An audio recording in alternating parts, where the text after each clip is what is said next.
There are hundreds of travel credit cards on the market right now, and most of them are lying to you about being the best. The difference between the worst one and the best one isn't a little extra cash back. It's the difference between a card that quietly drains you every year and one that pays for your vacation before you've even booked it. So we're ranking every tier, worst to best, starting right now. Worst, the absolute floor of travel credit cards. These are the co-branded retail cards you get offered at the mall kiosk, or the secured starter cards marketed at people rebuilding credit, dressed up with airline or hotel logos to sound more exciting than they are. The rewards rate is usually flat and small, often just 1 point per dollar, sometimes with a catch requiring you to redeem only through one narrow portal at a devalued rate. The real damage isn't the weak rewards, it's the APR. Many of these cards charge interest north of 29%, and if you carry any kind of balance, you're not earning a free flight, you're funding one for the bank. Think of it like running on a treadmill that's tilted slightly downhill against you. You can grind for a year and still end up further behind than when you started. These cards aren't evil, and if it's genuinely the only door open to you while rebuilding credit, that's a reasonable first step. But the moment your score allows it, this is the level you graduate out of, not the level you stay loyal to. Very low. This is where most no annual fee travel cards live, and it's a step up, but only a small one. Cards in this range, think basic flat rate options with no annual fee, typically earn somewhere around 1.5 points per dollar on everything, redeemable as a statement credit against travel purchases. No lounge access, no travel credits, no transfer partners. What you get is simplicity, and simplicity does have value. There's no math homework, no tracking bonus categories, no annual fee eating into your rewards before you've earned a single point. But here's what surprises people.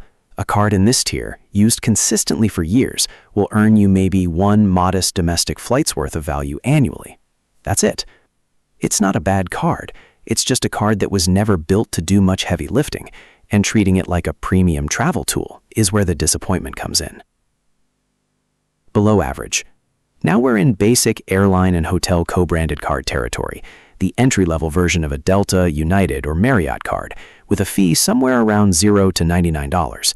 These cards start doing something the previous tier couldn't. They unlock loyalty program perks, free check bags, priority boarding, occasional companion offers. Here's the uncomfortable truth about this tier, though. These cards only make sense if you are already loyal to that specific airline or hotel chain.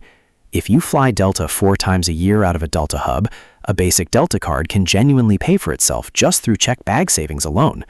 But if you're not loyal to any one brand, and most people aren't, you're locking yourself into a single ecosystem for a discount you might use twice a year. It's a card built for a very specific kind of traveler, and outside that lane, it quietly underperforms. Average. This is the sweet spot, and it's not a coincidence that it sits right in the middle of the ladder.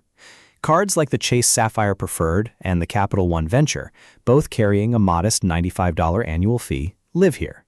And this tier does something the cheaper cards can't. It earns transferable points.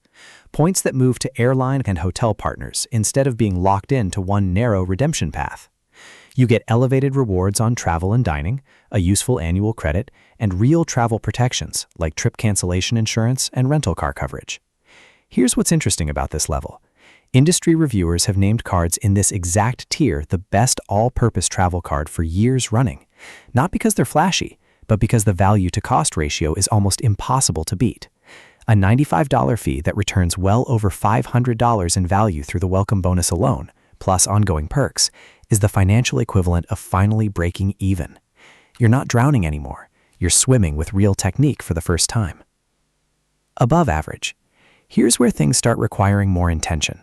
Premium co-branded cards and mid-tier hotel cards in the $150 to $250 range live in this bracket, offering things like automatic elite status, free annual nights, and stronger bonus categories. The catch at this level is that the value only shows up if you actually use the perks. A free annual hotel night worth $300 is fantastic if you were going to book that hotel anyway. It's worthless if it expires unused because your travel plans didn't line up with the calendar year. This is the tier where people start overpaying for cards that look impressive on paper but sit dormant in a drawer, because the perks require a level of intentional planning most people don't actually do. smart enough to know they want more value, but not always smart enough to extract it. That gap is exactly what this tier exposes. Superior. The Capital One Venture X sits here, with a $395 annual fee that sounds intimidating until you actually run the math. A $300 annual travel credit, an anniversary bonus worth roughly $100 to $185 depending on how you value it, and airport lounge access, including Priority Pass, for you and up to 4 authorized users at no extra cost. Once you account for the built-in credit, the effective cost drops to under $100, while the benefits stay firmly in premium territory. This is the card frequent travelers describe as the one that finally made carrying a $395 fee feel obvious instead of scary. But here's the psychological trap at this level, and it mirrors something true at every superior tier in life. The perks are so good that people start booking trips to justify the card, instead of the card supporting trips they were already taking. The card is a tool. The moment it starts driving your travel decisions instead of supporting them, the value math quietly flips against you. Highly gifted. The Chase Sapphire Reserve, refreshed with a steep $795 annual fee, lives here, and it is genuinely rare air. Extensive lounge access, hundreds of dollars in dining and travel credits split across categories, elevated point earning, and access to some of the most valuable transfer partners in the industry, including Hyatt and United. People who carry this card at a young age often describe feeling like they've unlocked a tier of travel most of their peers don't even know exists. But challenges here are real and worth discussing honestly. The credits on this card are notoriously fragmented.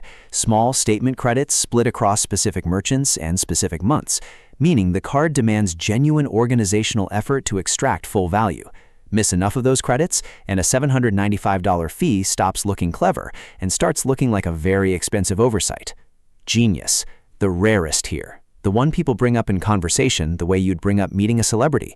The American Express Platinum card, now carrying an $195 annual fee, and above it, invite-only cards like the Amex Centurion, colloquially known as the Black Card, that most people will never even be offered. What separates this level isn't just the price tag. It's access to over 1,500 airport lounges worldwide, hotel elite status, hundreds of dollars in credits across categories from digital entertainment to rideshare, and a welcome offer that can be worth more than most people's monthly salary. These cards don't just get you through the airport faster, they redefine what waiting for a flight even means. But do not let the mythology fool you.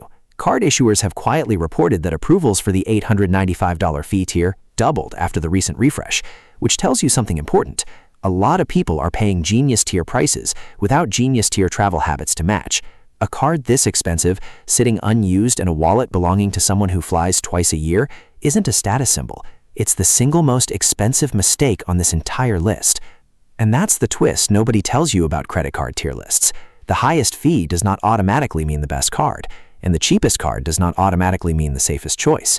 A person who travels once a year and holds an $895 card is often in a worse financial position than someone who travels 12 times a year on a $95 card used with intention. It was never really about the fee printed on the card. It was always about whether the card matches the life you're actually living, not the life you're hoping to live once you own it. So here's what I want you to do before you close this tab. Pull out your last 12 months of travel. Actual flights, actual hotel stays, actual trips you took, not the ones you planned. Then look at the card sitting in your wallet right now. Does the fee you're paying match the traveler you actually are, or the traveler you wish you were? If that gap made you uncomfortable, good.